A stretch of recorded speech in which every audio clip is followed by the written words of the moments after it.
Vamos lá, né, pessoal? Vamos continuar a ver aqui os procedimentos judiciais no âmbito da execução penal.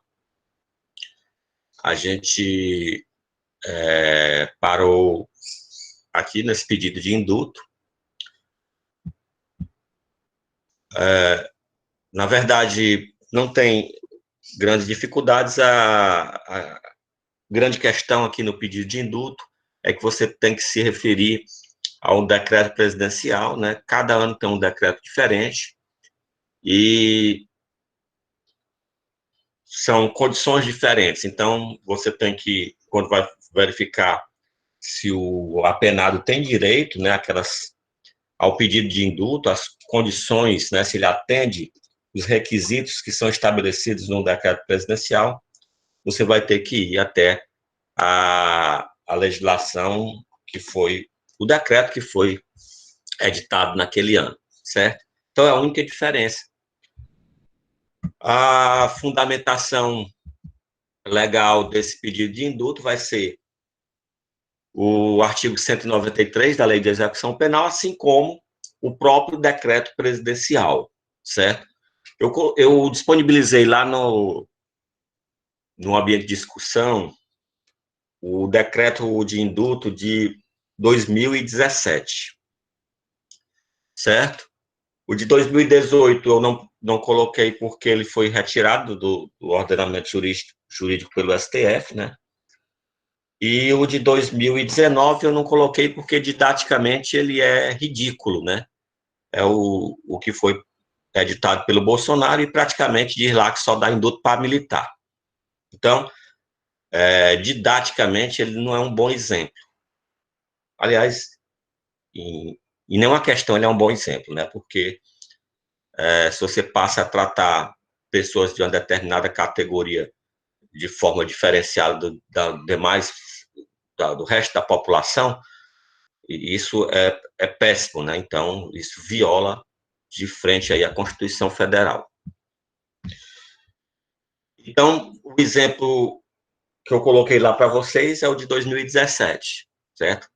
Quanto ao pedido aqui em si, além da questão de vocês terem cuidado com a fundamentação, né, no artigo 193 da LEP e no decreto a que se refere aos requisitos que vão ser cumpridos, o resto é mais do mesmo, certo? Então, se a gente observar aqui, nesse exemplo, né, a gente vai só apontar que há o atendimento de requisitos objetivos e subjetivos daquele caso. Então, nesse exemplo aqui, né, vamos só ler aqui, né, o sentenciado é reincidente e foi condenado a 4 anos e 6 meses de reclusão por roubo simples, dando início ao cumprimento da pena no regime fechado. Após um decurso de 1/6, obteve desse digno juiz autorização para progressão ao regime semiaberto, onde se encontra atualmente. Do total, entretanto, já atingiu mais de metade da pena, cumprindo até a presente data, 2 anos e 6 meses de reclusão. Então, o que deve ser importante para o atendimento dos requisitos desse decreto? Aqui faz referência ao exemplo. Então, fração de cumprimento de pena, né? Então, percentual de cumprimento de pena, e a questão da reincidência, porque no decreto deve ter, obviamente, um percentual de cumprimento de pena diferenciado para aqueles que são primários e aqueles que são reincidentes. Em seguida, registra em seu prontuário boa conduta carcerária e nunca cometeu falta grave, né? Então, aí a demonstração de atendimento de requisito subjetivo, né? Então, o bom comportamento carcerário deve ser requisito também aí do decreto. E a questão da falta grave, né? Então, a falta grave só, lembrando a vocês, elas constam em lista, né? Em rol taxativo, no artigo 50 da LEP. E só lembrando também que já foi dito em outras oportunidades, a LEP só traz o que é falta grave, certo? Ela faz referência à falta grave, média e leve, mas ela só traz o que é falta grave, pois o que é falta média e leve está contido em legislação estadual. Outra coisa que tem aí é a demonstração que ele não pode reparar o dano ainda porque é pobre, né? Então, deve ser requisito também esse de reparar o dano ou comprovar que não tem condições de repará-lo, né? E aí vai o pedido, ante o exposto preenchido os requisitos legais, requer a concessão do indulto condicional, ouvindo-se para tanto o representante do Ministério Público e do Conselho Penitenciário. Só lembrando a vocês, né, que vocês estudaram em Direito Penal 1, indulto é causa de extinção de punibilidade, certo? Então, mas o indulto ele pode ser parcial, ou também chamado de comutação. Nesse caso, ele não extingue a punibilidade, mas ou diminui a pena ou converte a pena de uma espécie em outra, por exemplo, de privativa de liberdade em restritiva de direitos. Então, vamos pegar aí um caso também para a gente ver de pedido de comutação ou indulto parcial. Então, o caso seria esse: Valdo Primário, condenado a 15 anos de reclusão pela prática de 2 homicídios simples em concurso material, iniciando o cumprimento da pena do regime fechado, já cumpriu mais de um quarto do total, pretende ser beneficiado pela comutação concedida por decreto do presidente da República na época do Natal. Então, vamos ver aqui como é que se dá esse pedido. A mesma coisa do indulto, né? Então, quando você vai pedir a comutação de pena, a referência do indulto total ou parcial vai ser sempre o artigo 193 e o decreto presidencial a que se refere. E, no mais, demonstrar preenchimento de requisito objetivo e requisito subjetivo, né? Então, aqui ele foi condenado a 15 anos de reclusão, dando início em cumprimento da pena no regime fechado. Então, após o decurso de 1/6, obteve desse digno juízo. Aqui 1/6 é porque a progressão ainda era baseada no artigo 112 anterior ao pacote anticrime, né? Antes de 23 de janeiro de 2020.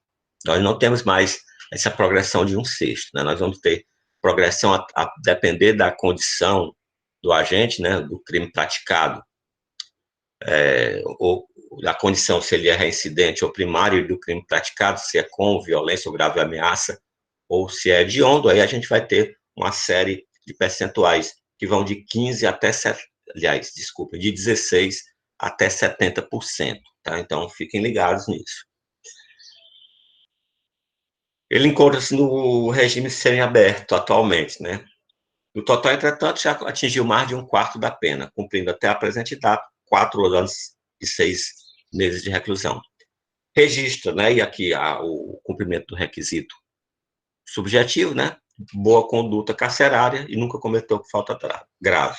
E aí também faz a mesma observação acerca da impossibilidade de reparação de vítimas. E vem o pedido: ante o exposto, preenchidos os requisitos legais, requer a concessão da comutação, abatendo-se um quarto de sua pena remanescente, ouvindo-se, para tanto, o representante do Ministério Público e o Conselho Penitenciário. Então, só relembrando o que eu falei agora há pouco, o indulto, ele é causa de extinção de punibilidade. Ele vai estar lá na parte geral do Código Penal como uma dessas causas, certo? Isso quando ele é total. Então, quando ele é parcial, obviamente que não. No caso aqui, não há conversão de uma espécie de pena em outra, mas há a solicitação do abatimento da pena, né, remanescente. Então, seria isso o pedido de indulto parcial ou o anterior indulto total, né? Em seguida, né, um exemplo de pedido de incidente de desvio de execução. Então, vamos só comentar antes o que vem a ser esse desvio na execução, certo? No título 7º da Lei 7.210, de 84, né, que é a LEP, vai ter, o título se chama Dos Incidentes da Execução. E o capítulo 2 desse título se chama Do Excesso ou Desvio, né? Esse capítulo tem 2 artigos, os artigos 185 e 186. O artigo 185, ele vai estabelecer o que é desvio ou excesso na execução. Então, o artigo 185, ele estabelece que haverá excesso ou desvio de execução sempre que algum ato for praticado além dos limites fixados na sentença, em normas legais ou regulamentares. Então, sempre que for praticado algum ato que extrapole o que estabelece a sentença, sempre que for praticado algum ato que extrapole o que determina a LEP no cumprimento, ou algum ato que extrapole qualquer norma legal ou regulamentar, ou seja, os regulamentos estaduais dos estabelecimentos prisionais, né? Então, o direito penitenciário, ele é concorrente, né? A competência legislativa é concorrente. Então, tem direito a legislar sobre direito penitenciário tanto a União quanto os estados. Então, o artigo 185 estabelece isso como um desvio, né? Aquilo que vai contra tanto a LEP quanto aos regulamentos estaduais, bem como o que vai além da sentença. E o 186 estabelece quem é legitimado para suscitar esse incidente de excesso ou desvio de execução. Então, o 183 traz o Ministério Público, o Conselho Penitenciário, o sentenciado ou qualquer dos demais órgãos da execução penal, certo? Então, qualquer órgão da execução penal, ele é legitimado para suscitar esse desvio da execução. E quais são os órgãos da execução penal, né? Os órgãos da execução penal a gente vai achar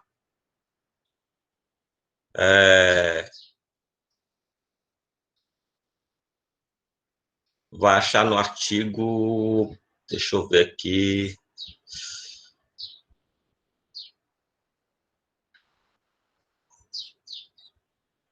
no artigo 61 da LEP. Então, são órgãos da execução penal: o Conselho Nacional de Política Criminal e Penitenciária, o Juízo da Execução, o Ministério Público, o Conselho Penitenciário, os departamentos penitenciários, o patronato, o Conselho da Comunidade e a Defensoria Pública.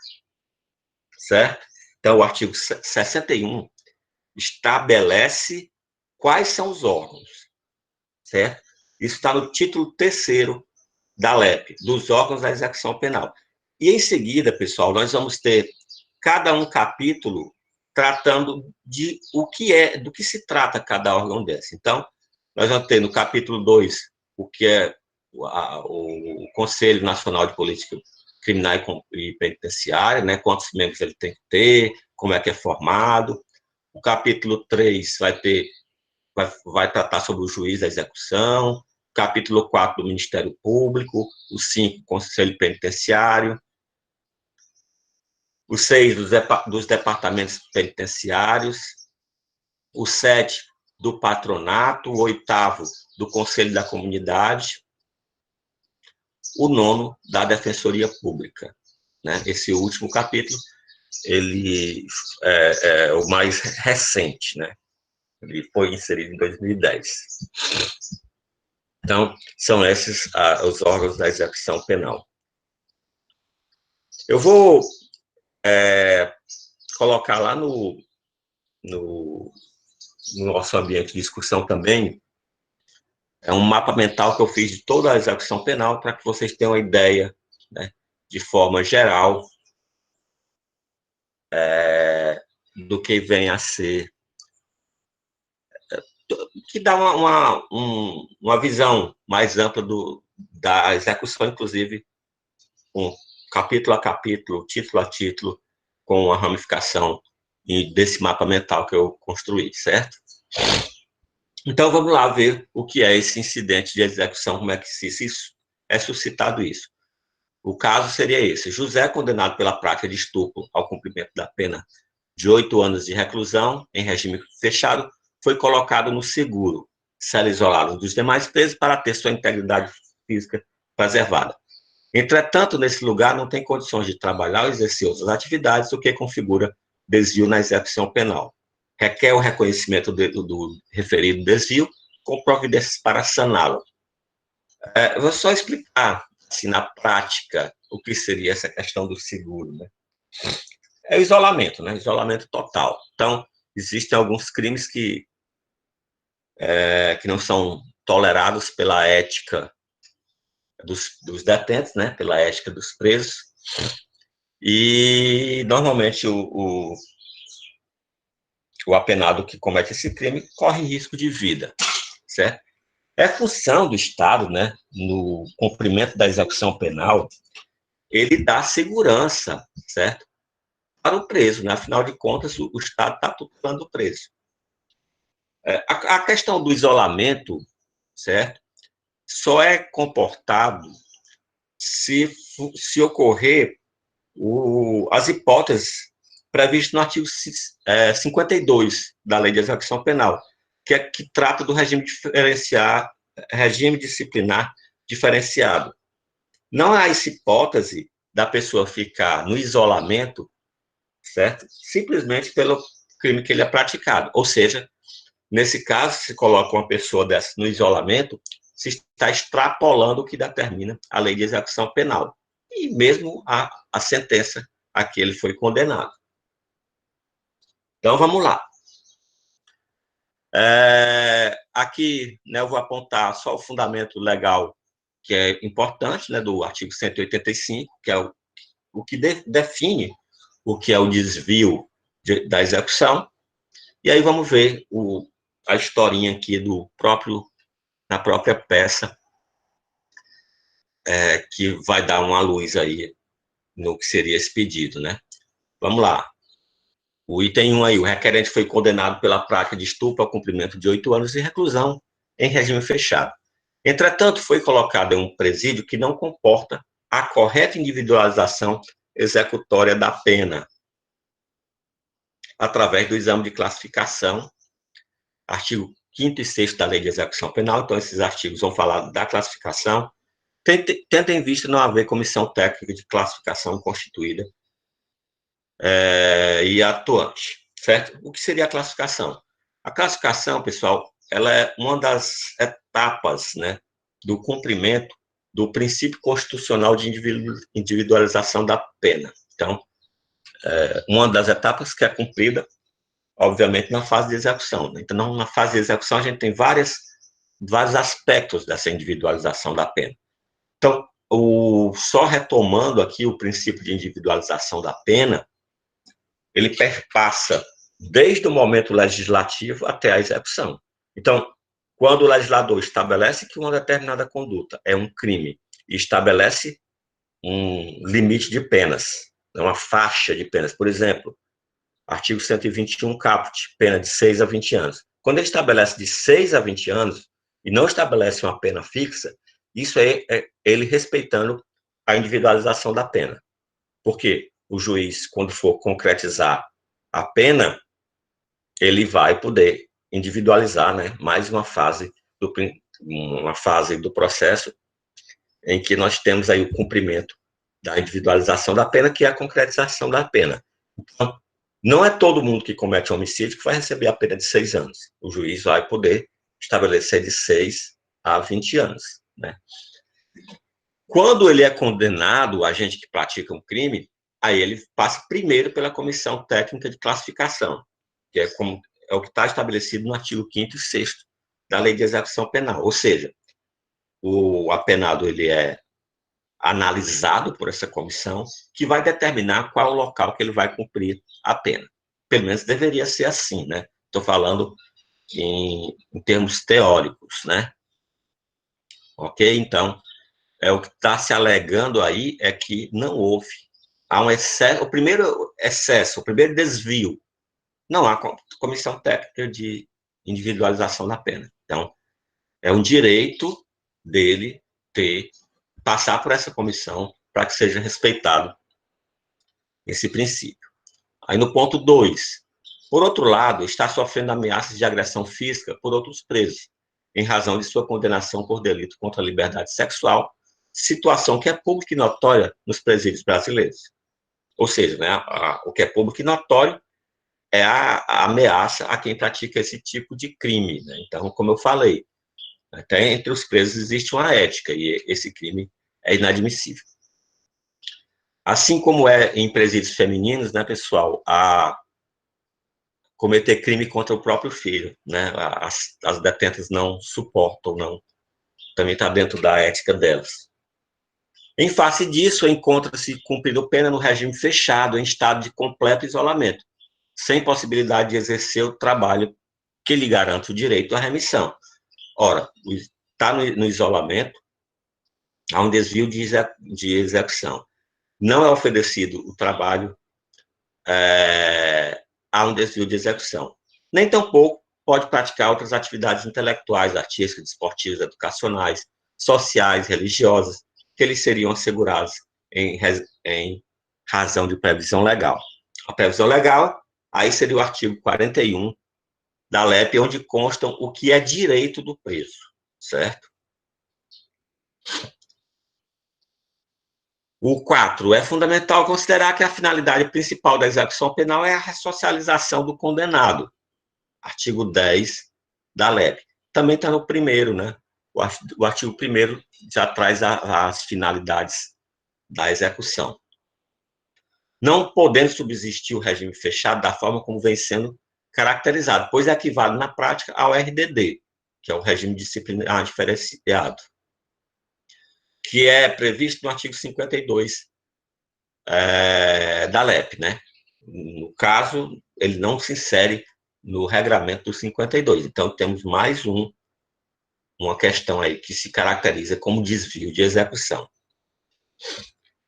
Há nítido desvio de execução, pois as condições do regime fechado fixadas tanto na Lei de Execução Penal quanto no Código Penal vêm sendo sistematicamente desprezadas. Então, é exatamente o que traz o artigo 185, né, pessoal? Quando não se cumpre o que está estabelecido na sentença, na legislação federal ou nos regulamentos estaduais. É inegável que o requerente não almeja ser simplesmente misturado aos demais detentos, pois seria agredido e quiçá morto. Porém, é responsabilidade do Estado proporcional ao sentenciado condições estabelecidas em lei, garantindo-lhe igualmente segurança dentro do estabelecimento penal. Então, se ele está sendo tutelado pelo Estado, o Estado tem que garantir a segurança dele. Ante o exposto, suscita o presente incidente para que os desvios de execução sejam corrigidos, apurando-se o alegado pelo peticionário e tomando-se as providências para sua transferência a estabelecimento que ele possa assegurar o cumprimento da pena nos termos previstos em lei. Termos em que, ouvido o ilustre representante do Ministério Público, pede deferimento. Então, esse seria um exemplo de um desvio de execução. Um caso, né, que eu presenciei em relação a desvio de execução era situações de um determinado estabelecimento, quando não conseguia dar segurança ao preso, eles transferiam para o manicômio judiciário. E aí, obviamente, há um desvio na execução, né? Porque o estabelecimento aí, ele não é para cumprimento de pena, o manicômio judiciário. Ele é para cumprimento de medida de segurança. E, segundo relatou, à época, a diretora do manicômio judiciário, trazia uma série de problemas lá dentro, certo? Porque comprometia, inclusive, quem estava em cumprir medida de segurança. Por exemplo, os detentos que recebiam medicação, esses detentos que não estavam cumprindo medida de segurança, mas estavam lá de forma errada naquele estabelecimento, tomavam os medicamentos para se drogar, aí ficava, né, o drogado dentro do estabelecimento lá inadequado e aquele que estava cumprindo medida de segurança ficava sem receber a medicação, ou seja, não se estava fazendo nenhuma coisa nem outra. Né? Então, isso nitidamente também configura um desvio na execução. Vamos lá, para outra situação que a gente pode ter durante a execução penal. Conversão de pena em medida de segurança. Vamos ver o caso, né? Naldo, condenado pela prática de latrocínio ao cumprimento da pena de 22 anos de reclusão em regime fechado, após 10 anos passa a sofrer de doença mental, impossibilitando a continuidade da execução da pena. Pleiteia a defesa, a conversão em medida de segurança. Só um detalhe, pessoal, antes da gente entrar para o caso específico, né? Quando há superveniência de doença mental, no caso de quem está cumprindo pena, obviamente quem tem a competência para avaliar essa doença mental é um profissional da área médica, né? Um psiquiatra. E essa avaliação tem que ser feita sobre dois aspectos. Primeiro, se essa doença mental que sobreveio durante a execução da pena, ela é duradoura. Porque se ela não é duradoura, se ela é um episódio passageiro, não vai ser convertido. A pessoa vai ser tratada, certo? E depois volta a cumprir a pena, obviamente, naquele período que ela passa em tratamento, é computado também como pena cumprida. Mas se a situação ela é considerada duradoura, né, aí se converte, não podendo mais voltar a cumprir pena. Né? Então, ela passa a cumprir medida de segurança, seguindo as mesmas regras da medida de segurança, ou seja, vai durar a medida de segurança por período indeterminado até que se constate a cessação da periculosidade, certo? Então, notas introdutórias aí a essa questão. Nós vamos ter aí a qualificação e aí observação que é importante é o fundamento, né, aí da conversão da pena em medida de segurança, que vocês vão encontrar no artigo 183 da Lei de Execução Penal. Então, vamos para o caso, né, especificamente. A requerente foi condenada pela prática de roubo seguido de morte, né, um latrocínio, né, que é o parágrafo 3º do 157 do Código Penal, ao cumprimento de pena de 22 anos de reclusão em regime fechado, onde se encontra atualmente.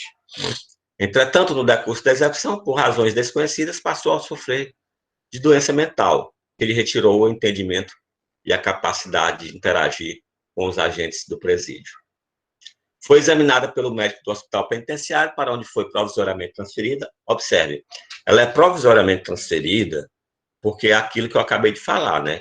Então, é esse médico que vai determinar, através do diagnóstico, se essa doença mental ela vai ser duradoura ou não, porque se ela não for, não há necessidade de conversão, ela vai receber o tratamento e quando tiver melhor, volta a cumprir pena. Tá? Lembre-se que desde 1984, quando houve a reforma do Código, da parte geral do Código Penal, o sistema, né, de pena, né, o sistema adotado para a medida de segurança, é o chamado sistema vicariante. Né? Não pode haver cumprimento de mais de uma sanção penal, ou seja, não haveria condição de cumprir pena e medida de segurança, ou cumpre pena ou cumpre medida de segurança, porque quando converte, aí é permanente, não volta mais a ser pena.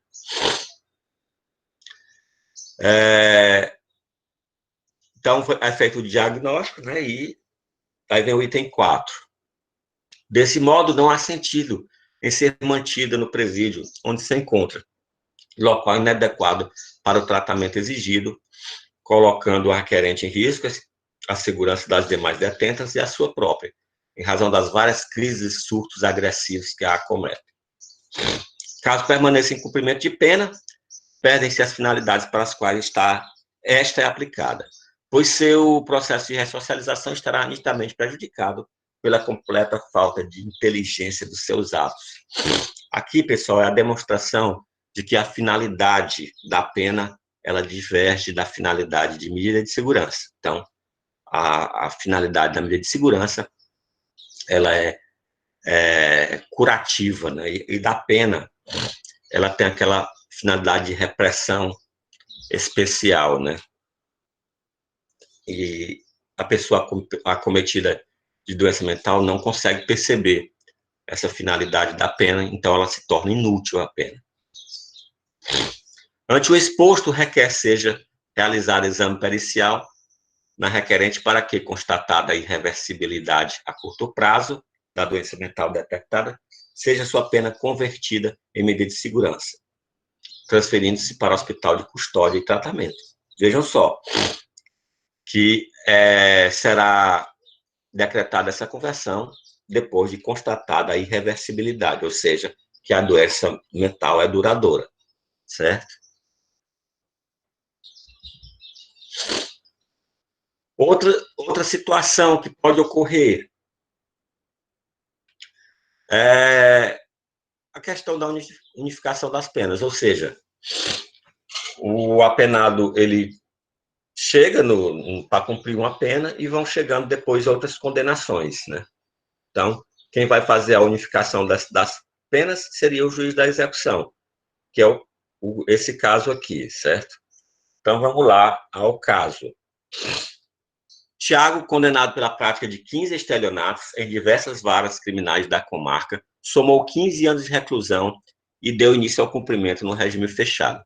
Entretanto, entendendo cabível o reconhecimento do crime continuado, pleiteou benefício ao juiz da execução criminal. Só lembrando a vocês, pessoal, o artigo 71 do Código Penal, que trata do crime continuado. Então, o crime continuado é aquela situação em que há a prática efetiva de vários crimes, mas que se considera em razão de tempo, lugar, né, o modus operandi, que um é a continuação dos demais. E observem que a regra do crime continuado é a escolha de uma das penas, se iguais, ou a maior, se diferentes, né? E aplica-se exaspera-se, né? Ou seja, aplica-se um percentual em cima dessa pena. Veja só a diferença que dá, né? Aqui o Tiago, ele foi condenado a 15 anos porque praticou 15 estelionatos e pegou 1 ano em cada um. Então, 15 anos. Considerando-se o crime continuado, nós vamos pegar uma das penas, 1 ano, e aplicar um percentual. Ou seja, ele vai, ao invés de 15 anos, ele teria que cumprir aí 1 ano e pouco. Então, a diferença é muito grande, né? Vamos lá ver como é que isso se dá no pedido. Fundamento. Artigo 63, inciso 3, 66, inciso 3 da LEP, combinado com o 71 do Código Penal. E vamos lá ver como é que se dá essa questão da unificação. O requerente foi condenado pela prática de 15 estelionatos, consistente na emissão de cheques sem suficiente provisão de fundos, né, que é o parágrafo 2º, inciso 6 do artigo 171 do Código Penal, recebendo 1 ano de reclusão por cada delito, considerando-se que é primário e não registra antecedentes criminais. Ocorre que, provenientes às sentenças condenatórias de vários juízes diferentes, reunindo-se os títulos da execução penal, o total de sua pena, aplicando-se a somatória, atingiu 15 anos de reclusão, impondo-se, pois, um regime fechado nos termos da lei penal, né? Acima de 8 anos, regime inicial de cumprimento de pena seria o fechado, né? Cumpre ressaltar, no entanto, ter sido injustificada a soma concretizada, uma vez que o requerente preenche integralmente as condições do artigo 71 do Código Penal, merecendo ser a conduta do requerente reconhecida como crime continuado e, em consequência, devendo haver a unificação de suas penas. Note-se que cada estelionato foi cometido no dia 20 de março de 2001, no interior do mesmo estabelecimento comercial, né, um shopping, embora em lojas diversas, com a diferença de algumas horas de uma para outra, valendo-se o agente de idêntico meio de execução, emissão de cheque, sem suficiente provisão de fundos. Assim, cometeu crimes de mesma espécie, né, idêntico tipo penal, ou seja, estelionato, que, em razão das condições de tempo, lugar e maneira de execução, que é o que diz o artigo 71, né, pessoal, devem resultar na conclusão de que os subsequentes eram mera continuação do primeiro, não havendo sentido para aplicação isolada de várias penas somadas ao final.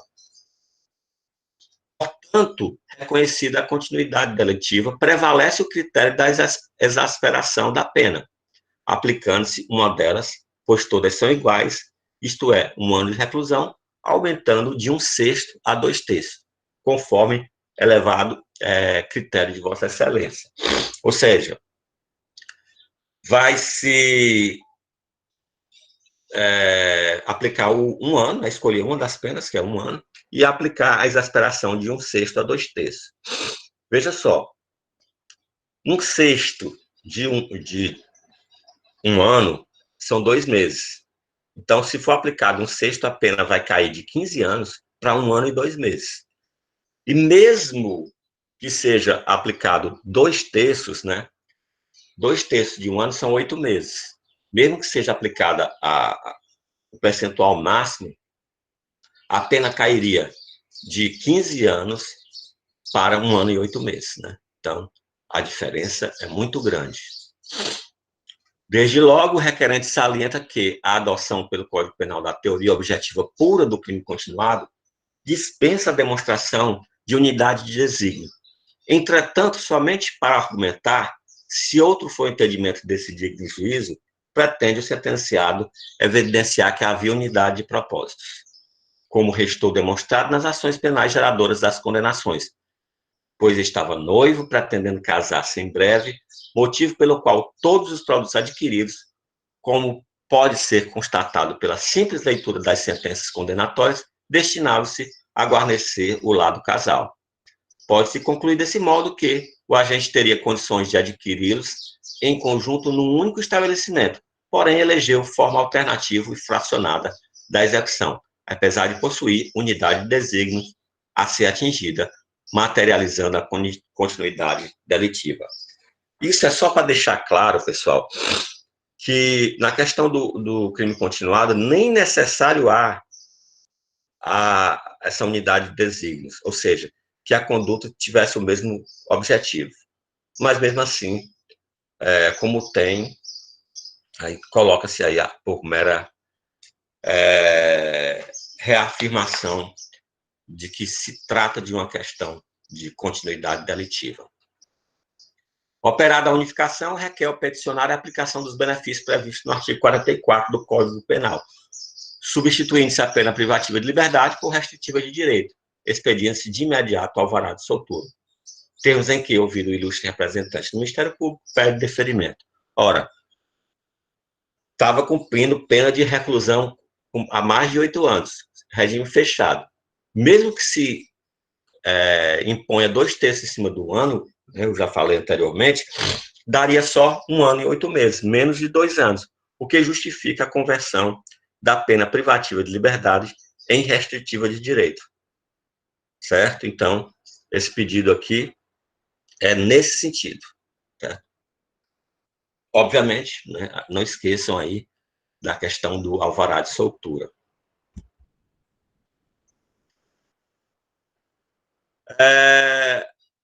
Pode-se ainda, no âmbito da execução penal, pessoal, vir a ser editada uma lei mais benéfica.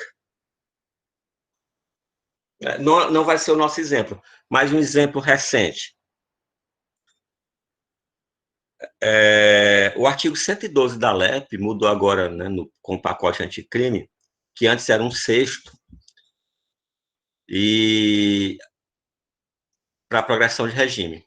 E quando há primariedade, não há violência grave e ameaça, nós temos agora 16%. 16% é menos de um sexto. É uma fração, mas é menos. Então, a lei atual é mais benéfica.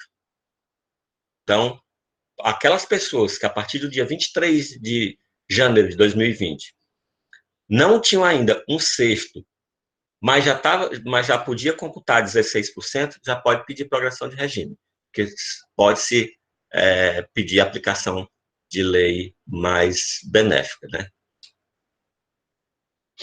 Mas vamos ver aqui o exemplo, né? João foi condenado por porte ilegal de drogas para consumo pessoal, no antigo artigo 16 da Lei 6.368. A 7 meses de detenção e ao pagamento de 30 dias multa. Sua pena privativa de liberdade foi convertida a 7 meses de prestação de serviço à comunidade. Considerando-se a edição da Lei 11.343, que é a lei de drogas, modificando as penalidades para quem porta droga, né, para consumo próprio, né, que é o artigo 28, e configurando nítido tratamento penal benéfico para o crime em espécie, requer ao juiz a adaptação da sua sanção penal. Então, é uma das hipóteses, né, pessoal, que o juiz da execução pode modificar a pena aplicada na sentença, né? Então, vamos lá. Prestem atenção para o fundamento aí do pedido, que é o artigo 66.1 da Lei de Execução Penal. E vamos ver como seria esse pedido, né? Vem o histórico, né? O requerente foi condenado a pena de 7 meses. Esse item 1 eu já acabei de ler porque é o próprio caso, certo? Vamos partir logo para o item 2. Nesta data, entretanto, entrou em vigor a Lei 11.343, que alterou substancialmente as penalidades aplicáveis ao condenado, eliminando por completo a aplicação de pena privativa de liberdade, substituindo-a por advertência sobre os efeitos da droga, prestação de serviço à comunidade ou medida educativa de comparecimento a programa ou curso educativo. Caso alguma delas imposta isolada ou cumulativamente não forem cumpridas, poderá o juiz aplicar admoestação verbal e multa. Ou seja, o artigo 28 trouxe a despenalização da posse de drogas para uso próprio. Não é descriminalização, viu, pessoal? Continua a ser crime, só que não há pena privativa de liberdade. Continuando, por outro lado, a duração para eventual pena de prestação de serviço à comunidade ou frequência, programa ou curso educativo tem a duração máxima de 5 meses ao primário e 10 meses ao reincidente. O sentenciado já cumpriu 1 mês de prestação de serviço à entidade supramencionada e ainda não pagou a multa aplicada. Ora, tendo em vista que a multa é penalidade para garantir o cumprimento da principal, isso na nova lei, né, no artigo 28 da Lei 11.343, requer-se seja ela afastada, ou seja, o primeiro pleito aí é o afastamento da pena de multa. Quanto à pena privativa de liberdade, antes de se operar a conversão, é certo ter sido fixada em patamar um pouco superior ao mínimo legal. Segundo o julgador, tal situação deveu-se à conduta social desregrada do condenado. Porém, a atual pena varia de 1 a 5 meses ao primário, justamente a situação do requerente, motivo pelo qual, ainda que fixada pela atual regra, acima do mínimo, não poderia atingir mais de 1 mês. Ante o exposto, requer-se seja a pena considerada cumprida e julgada extinta a punibilidade do sentenciado. Então, aqui, pessoal, nesse pedido,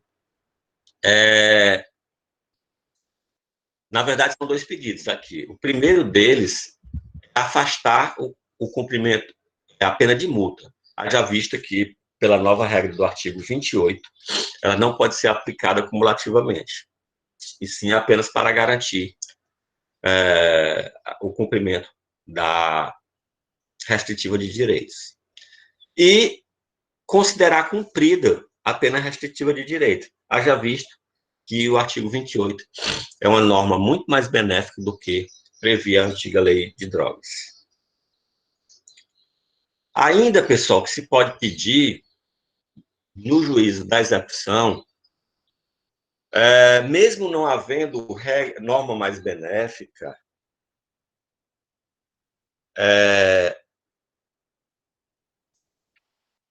poderá haver interpretação mais benéfica. Certo? Então, se o STF, por exemplo, toma uma decisão mudando o entendimento, e esse entendimento passa a ser mais benéfico, pode-se pleitear, no âmbito da execução penal, que esse entendimento seja adotado. Então, é o próximo exemplo. Pedido de aplicação de nova interpretação de lei penal benéfica, conforme a decisão do STF. Exemplo, Tiago foi condenado por tráfico ilícito de drogas ao cumprimento de 5 anos de reclusão e multa, em regime inicial fechado. O magistrado fundamentou a escolha do regime baseado unicamente na imposição feita pelo artigo 2º, parágrafo 1º da Lei 8.072. O STF considerou inconstitucional esse dispositivo. Cabe aplicação imediata.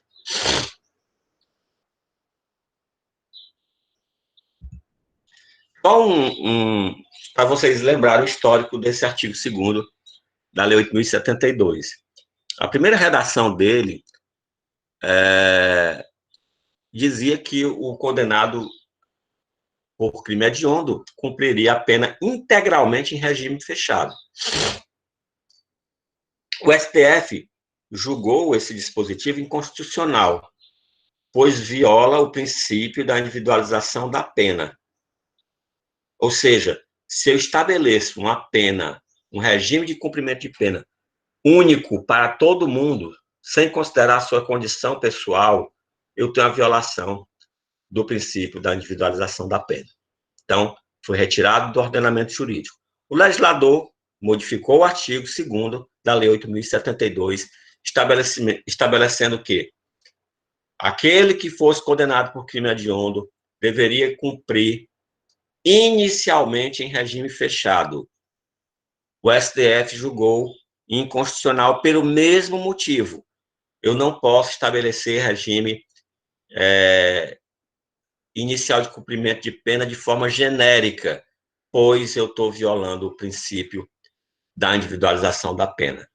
Então, esse caso aqui, pessoal, é exatamente pedindo, né, para que seja aplicado o entendimento do STF, certo? Ora, ele foi condenado a 5 anos de reclusão. 5 anos de reclusão pode ser iniciado o cumprimento em regime semiaberto, certo? Não tem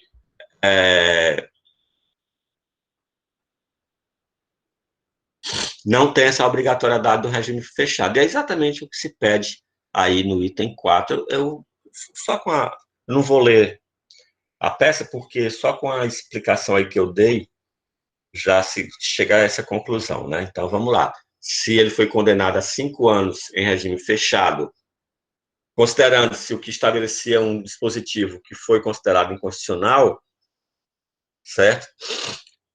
5 anos, o regime inicial pode ser semiaberto. Então, o que se pede é que ele não cumpra inicialmente em regime fechado, mas cumpra inicialmente em regime semiaberto. E aqui seria o exemplo de como um juiz decidiria nesse sentido, né? Eu vou dar uma parada por aqui hoje, pessoal, né, para eventuais dúvidas, senão fica muita coisa. E aí a gente começa, na próxima aula, vendo como é que o juiz decide nesse sentido. Então, alguma dúvida, Caio, Lucas, Alfeu, Lucas Tavares, Malena, Matheus, hein? Tudo certo? dúvidas? Quanto à questão do indulto, pessoal, eu vou repetir aqui. Nós começamos com o pedido de indulto, depois comutação, e eu botei lá no ambiente de discussão o indulto de 2017, o decreto presidencial de indulto de 2017. Como eu disse, 2018 foi retirado, né, do ordenamento jurídico pelo STF, e 2019, em termos acadêmicos, didáticos, ele não tem serventia, certo? É muito ruim. Não tem requisitos objetivos e subjetivos que, se vocês observarem exemplos, porque bastava ter uma linha esse decreto, né, que foi o decreto presidencial do Bolsonaro, bastava dizer que estavam anistiados os militares, foi praticamente isso que escreveu, tem meia página, não tem quase nada, então, didaticamente, ele é inservível. Beleza, pessoal? Então, a gente se vê na quarta-feira.